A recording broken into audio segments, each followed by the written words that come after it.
November 2nd, we will once again turn back our clocks by an hour for daylight saving time.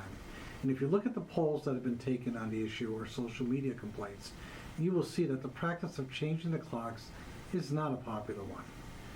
There are studies that show increases in adverse health consequences due to changing the clocks, including heart attack and increased stroke numbers.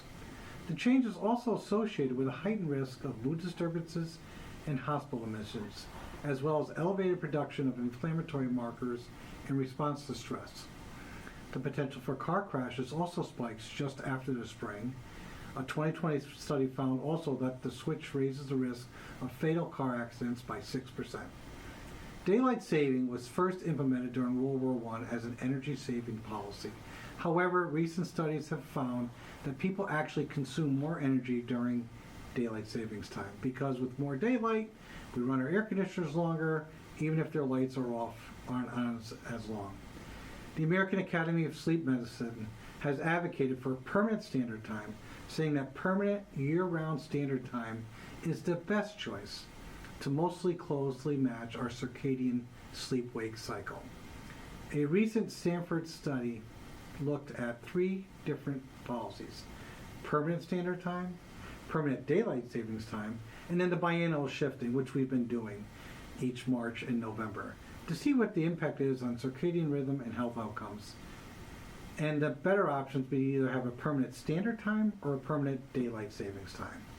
Supporters of permanent daylight saving time, which means later sunrises and sunsets, say that more energy light could save energy, deter crime, and give people more leisure time after work.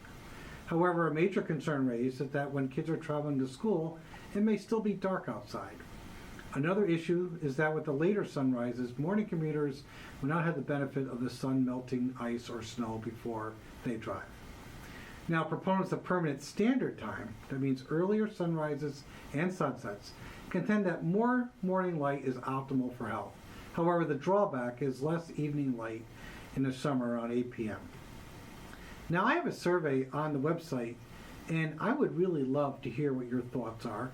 You can see the link here in this video, or as I always say to people, type in NYS Assembly McDonald. You'll see a link saying Daylight Saving Time Survey. Would really love to know your thoughts on this issue. Thank you, and keep your eyes open.